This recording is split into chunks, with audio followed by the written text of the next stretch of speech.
If inside the ship, as the AI claimed, time flew by rapidly, and events unfolded slowly and quite amicably, then outside, where the night, though receding a little under the pressure of the graying morning, dragged on slowly and drearily, events unfolded quickly and unrestrainedly. We just flew like an arrow, but not at all the way our heroes would like. The side of the ship, near which Maxim was sitting upset on the wing, and Vanya Medvedev was standing next to him, who did not forget to look around from time to time, was brightly lit, and the guys were there in full view. Max, pale and discouraged by the loss of Elena, completely withdrew into himself, and what was happening around him did not interest him at all. Ivan, who had gone through combat school, was well aware that they shone too demonstratively here, and anyone who came out of the tent in need of a soldier could easily have a question. What are 2 sentries doing here when there was always one, and even then not on the wing, but on the ground? This is the FSB, not some kind of Stroybatov infantry, and the slogan, "You know less, you sleep better," won't work here. Max, we need to go downstairs. We shine here like 2 poplars on an ivy. Lena will appear. We will meet her, Ivan said matter-of-factly, and pushed him towards the stairs. Maxim, without saying a word, got up and slowly moved down, holding on to the railing. Vanya made the journey twice as fast. There wasn't much place to hide on the ground either. The rock near the ship was cleaned and removed in good faith. There was not a bush, not a tree, not a more or less decent block to hide behind. A sleeping sentry from the FSB was lying quietly near one of the yacht's pillars, and Max was sitting next to him.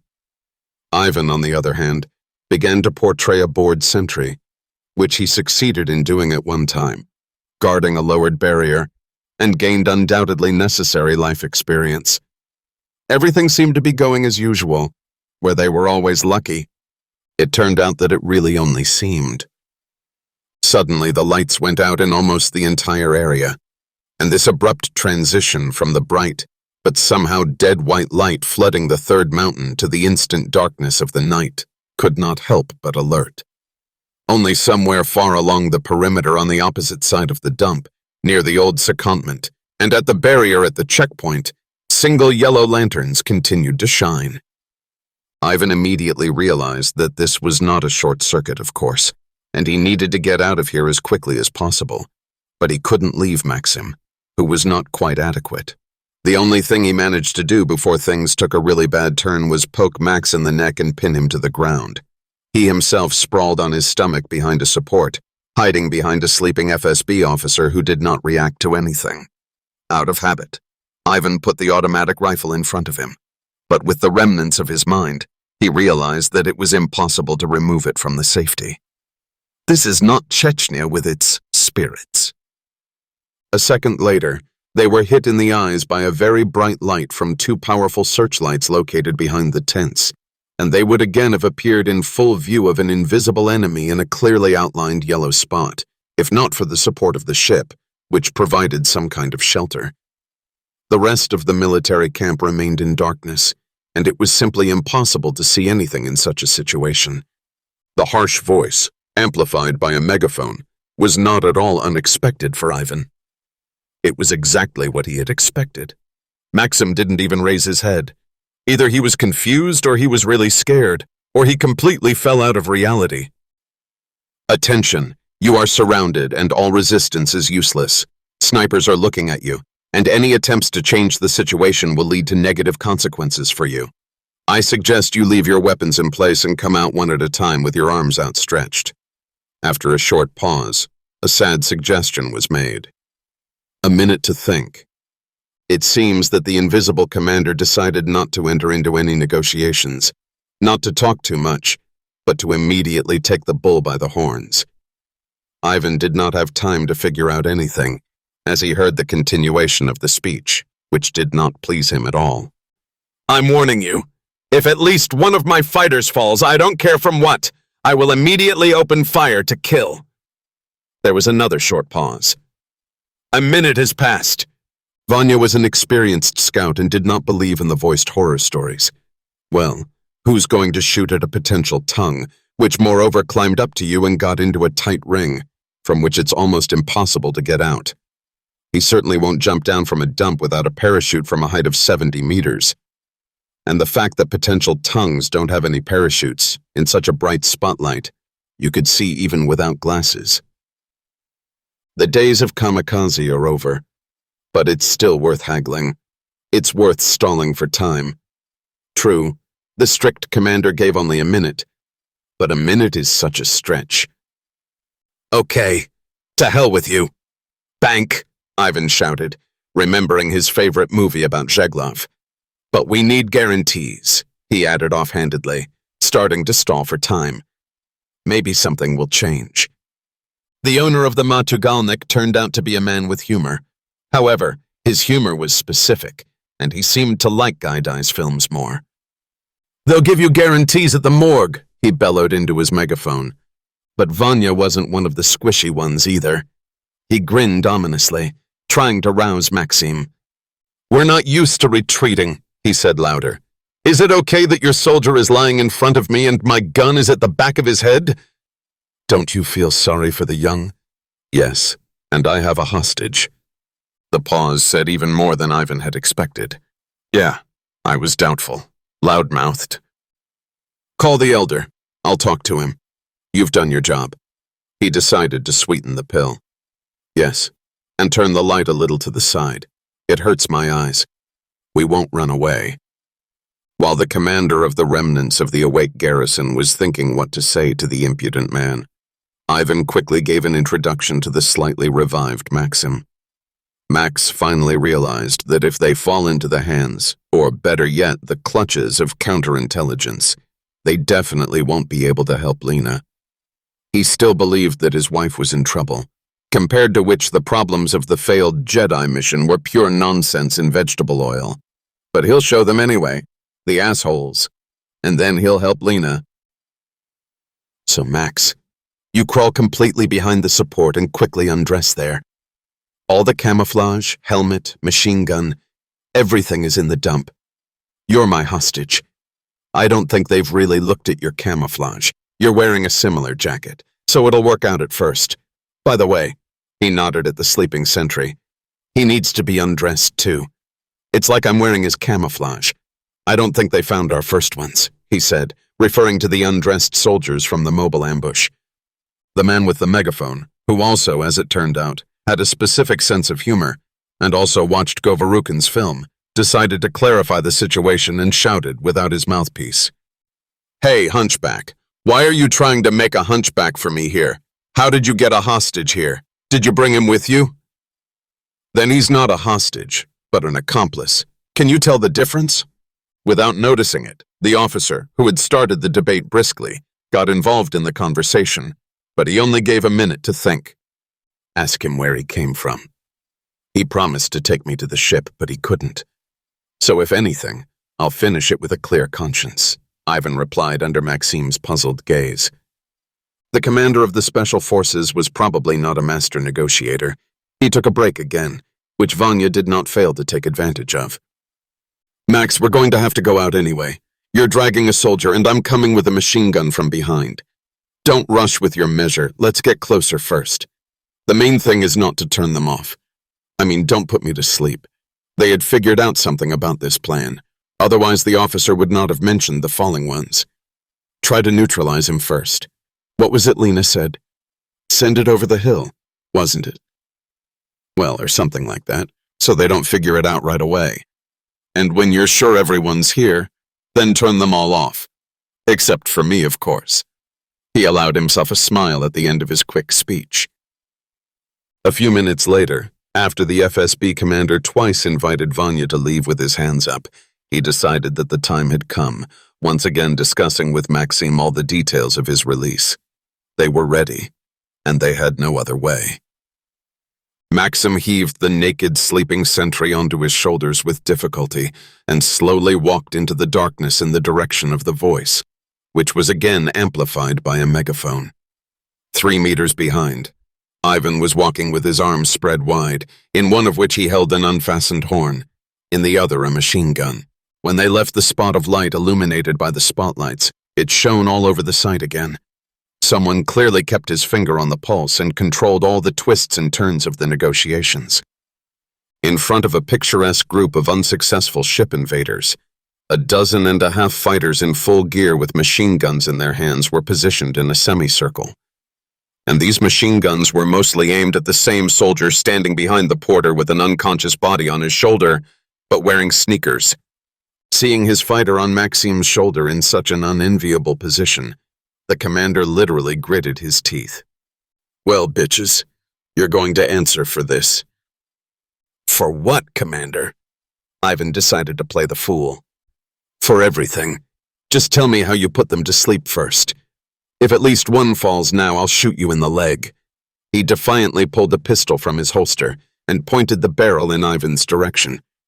Things were taking a bad turn, although Vanya had assumed something like this.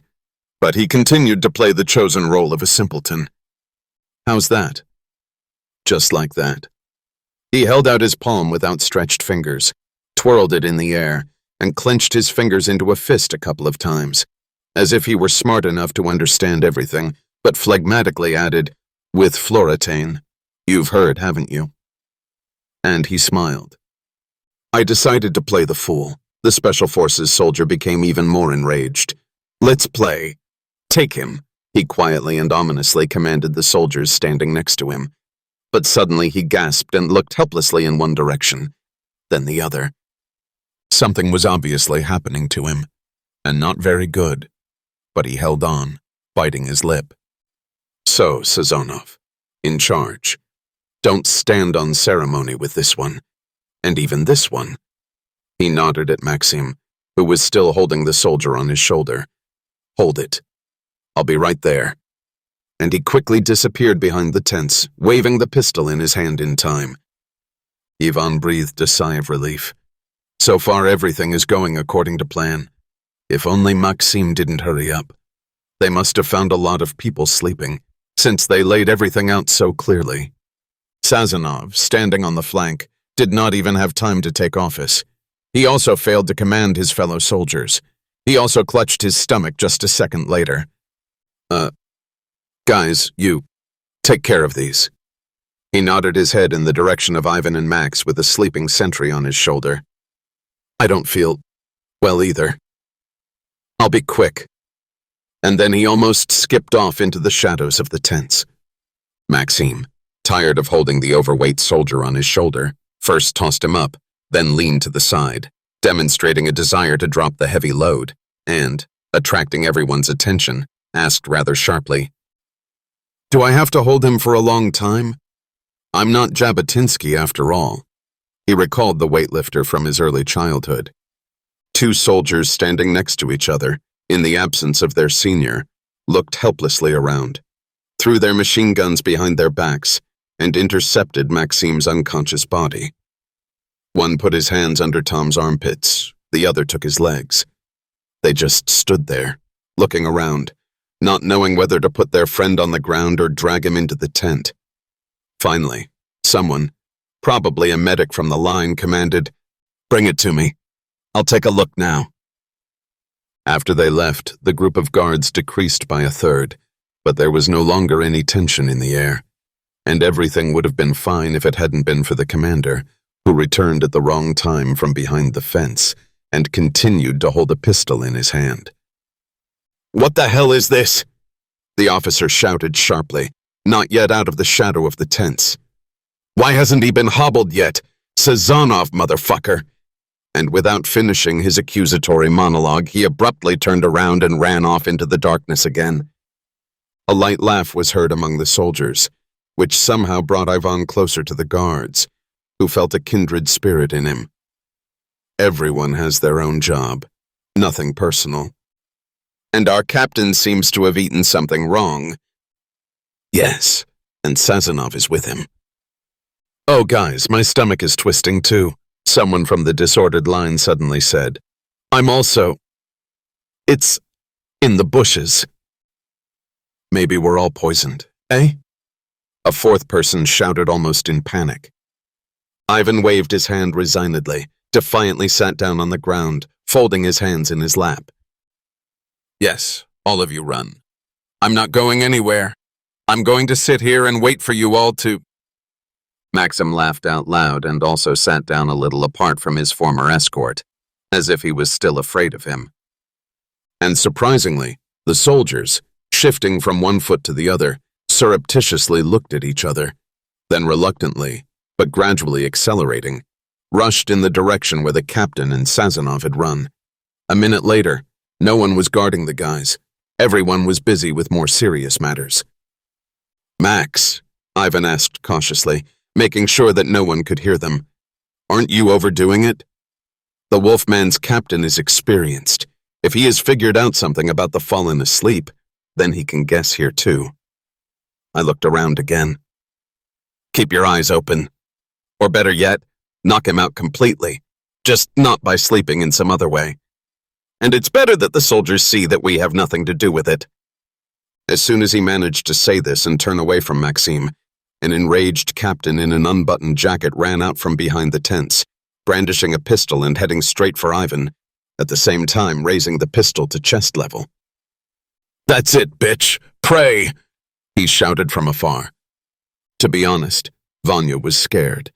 He obviously didn't expect this, but he tried not to show it. He remained sitting on the ground, raised both hands in front of him, as if shielding himself from the rampaging scourge, and letting panic creep into his voice, he spoke. Captain, what are you doing?" "I'm sitting here, still there. What are you getting excited about?" The commander, who had lost his authority a little and was trying to regain it by any means, was already standing next to Ivan, who was sitting on the ground and waving a pistol in his face. "You've poisoned my people, bitch. First, I put some of them to sleep, and he poisoned the others. Do you think it will work? But fuck you. I'm going to come on you now. When attacking—" Captain, Vanya began to speak more frequently, knowing full well that no one would shoot at him. "They don't warn you about this, and they wouldn't have kept an obvious hysteria in the FSB, so it's all a game for the public. He tries to intimidate, and then shake. We know. We watched in August of the 44th. What's mine is mine, but I'm not involved here. Did your crappy cook feed you something inedible and I'm the last one?" He was already shouting indignantly. "No, that won't do. Do you take a good look at him? Is he sick himself or not?" Ivan said everything that came to mind. The main thing was to talk, and he was thinking against his will. Where was this inadequate officer putting a gun in the toilet? Is that how he holds it in his hand? And how does he unbutton his trousers? With one hand or something? And he's not afraid? What if he shoots something by accident? By this time, soldiers with downcast faces began to appear from behind the tents, knowing full well that they had violated their duty. They left a dangerous criminal unattended, despite the order, and secretly expected major trouble from the commander, who was also yelling like mad at the man sitting in front of him. But suddenly, before he could finish another soldier's horror story, he doubled over and literally suffocated in a fit of vomiting, which was repeated over and over again. It was so unexpected that everyone froze with their mouths open until the exhausted officer fell first to his knees and then to his side. "That's it," Ivan said gloomily. "There won't be any kin." He turned to Maxim and said something only he understood. "Turn out the lights." The small AIs that had been stolen, or maybe actually taken for temporary use purely for studying, which was still hard to believe, were found surprisingly quickly. I didn't even have to look for them much. Pavel Ivanovich stated that the last time he saw his younger brothers was at the very moment when they were brought into the very laboratory of the nerds, which Vanya called Kung. By that time, the repair droids had managed to repair a number of external scanners, until their master, who controlled this whole rather large horde, was unscrewed from his rightful place, which allowed them to track their way into captivity. The recordings received after the setup were broadcast to the most important AI. It was a small matter. It was necessary to get into the truck, which was closed with tricky locks, and return the managing fellows to their rightful place. There was no need to worry about the sentry who once guarded the secret module. He slept a serene sleep, and apparently, was not going to wake up. Lena, after all the revelations of the chief conductor in a well-coordinated intellectual orchestra, from where 3 particularly important instruments disappeared, without which it was impossible to achieve a beautiful melody, realized that she could not cope with this task on her own. She did not have such qualifications. So does Max, of course. Maybe Ivan Alexeyevich will help. There was no limit to her amazement when, after brief explanations with Pavel Ivanovich, she finally left the ship through the very hatch door through which she got inside. It was still night outside. The AI had not deceived him about the speed of time, but it was already pale, ready to turn into the ripening morning, although the stars in the sky were still twinkling. Lena looked at the colossal shimmering chaos above her head in a completely different way. After all, this now almost native and not at all mysterious ship came from somewhere from there. I got to him after all, she thought with satisfaction, and only then did she look around. The entire area in front of the ship, right up to the tents standing a little to one side and above, was flooded with a dead white, inanimate light. And at the very edge of light and shadow, about a dozen people in camouflage lay motionless in various bizarre poses, and next to this quietly snoring camouflage team sat her Maxim and Vanya Medvedev, who had gained her full trust in recent days. First of all, reliability and responsibility. She wasn't even afraid to leave Max with him. Leaving all the stories for later, Elena voiced to the men a task that had to be solved at all costs. And in the next half hour, until the approaching dawn replaced the impenetrable darkness of the night and flooded the dark blue firmament with the pink rays of the sun awakening from sleep. After that, people will start to wake up, and some will go to work. Maybe not here at the station, but someone will come here in the morning. On the one hand, the task seemed trivial. To enter the Kung lab and pick up 3 yellow briefcases there, as Lena dubbed them, which needed to be mounted in the control room of the spacecraft. Just plug in the connectors like a regular computer, or at least one, the one that is an AI for managing repair droids. They will do the rest themselves. The only operational steward droid on the ship, who served Elena a drink and whom Pavel Ivanovich could control, was not capable of this. On the other hand, the Kung was closed, locked, almost walled up, and it was not so easy to get there. All the attempts of both Ivan, as more experienced in locksmithing, and Maxim, as a beginner who should be lucky, were unsuccessful. Searches for keys in the commander's pockets, in tents, and in the checkpoint trailer also yielded no results. Max's adventurous thoughts of shooting the lock in the door were categorically rejected by Lena. What if the bullet hits the AI? Then that's really it. And there are 1,000 teenagers on the ship, almost children, and what will happen to them in this case? That's the same thing. You have to think first, dear, and preferably with your head. Desperate, Elena remembered her ability to mentally connect and called the main one, who understood the problem even before Lena had built her mental speech into a digestible series. She didn't have a blocker cube in her hands. She left it on the table in the unloading room. Elena Yurievna, Pavel Ivanovich replied. Don't worry. I'll send you some nanobots. They will open any lock. Absolutely anyone. Wait for it. A few seconds later, several small stars, or fireflies, danced in the air near the tightly closed truck door, which, after spinning, disappeared one by one into the keyholes, of which there were several besides the massive combination lock. What these little ones were doing remained a mystery, but there was no doubt that they were working. A quiet buzzing in the door or behind it sometimes intensified, sometimes disappeared completely, then resumed, but in a completely different key. 2 minutes later, a request from the ship's chief AI sounded in Elena's head. Elena Yurievna, try to open the door. The door opened easily and effortlessly, without even creaking. It was only a matter of 2 more minutes to find the yellow suitcases in the dark using the flashlight of the phone. These portable small AIs turned out to be surprisingly heavy, and the men had to carry them. Maxim carried one, and Ivan got the other 2. Lena, as hostess, led them into her already familiar house, which she easily opened by touching the outlined oval with her palm. Were the guys worried? Yes, indeed. Unlike Elena, when she entered here for the first time, very much.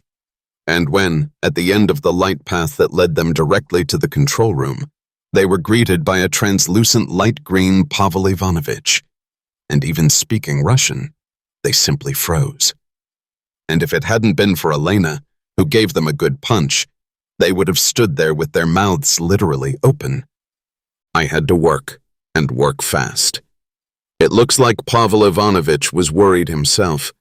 A slight fuss, completely out of character for him, and a slightly trembling voice, which asked him to connect the suitcase first to the left of the central counter, spoke precisely about this. It was possible to understand him, and no one even paid attention to it. When a series of incomprehensible signs ran across the screen of the connected monitor, the main AI, as it seemed to Elena, breathed a sigh of relief. "My friends," he exclaimed almost pathetically, "I am very grateful to you. No, more correctly, we are very grateful to you all, our entire civilization. It seems that our problems are being solved positively. I have to leave you for a few minutes and get busy preparing the ship for flight in order to avoid any more surprises. Fortunately, the reactor has already been overclocked. There are some small things left. But without them, there's no way. Please, go to the psychological relief room. I'll join you as soon as I'm free." And then he got ahead of Elena's unborn thought. "Elena Yurievna, no one will kidnap you. It would be ungrateful of me after all you've done for us." The most important sign of a high level of development of any civilization is the fulfillment of cosmic laws, the main one of which is non-violence at any level. In terms of contact, the freedom of choice and desire of the weak side, which you people are today, must be respected. But you don't want to come with us, do you? No, of course you want to, but you can't. I understand you and respect you even more. After these words, Pavel Ivanovich disappeared. Pretty quickly he began to fade, his contours lost their clarity, and then he either dissolved or evaporated, which again plunged both men into a complete stupor. Following the flickering yellow squares, Lena led the guys back to life after a good shake to the crew's psychological relief room. For the crew, it may have been an unloading room, but for Maxim and Vanya, it became another loading room. Downloaded them in full. Standing in the doorway, they stared in amazement at the waterfall roaring in the corner, and even made a timid attempt to stretch out their hands to the cloud of water dust at its foot. But their activity was limited to this. They looked around in fright at the creaking and hubbub in the tropical thickets, trying to see who was making noise there. With childish delight, they admired the colorful butterflies flying over large flowers, and could not take a step towards this beauty. Lena again had to make efforts to put them in chairs, which again became large and capacious. I wish she hadn't done that. When the chairs began to transform silently, adjusting to the size of the men, they almost jumped up and ran away. And when the steward droid appeared with a tray in his hand, on which there were 3 glasses of tonic, they opened their mouths again. And only the miraculous drink restored their ability to respond adequately to what was happening around them. There was a blocker cube lying forlornly on the table in front of Elena, which she looked at a little distantly, not knowing whether to pick it up or not. It suddenly seemed to her that it wasn't such a bad idea to communicate with the master of the ship by mind link. Yes, even this drink. She didn't have time to think that it would be nice to support the guys, who obviously had a harder time than her, as this robot appeared with a tray. It is clear that he appeared not at her request, but on the orders of Pavel Ivanovich. But how great.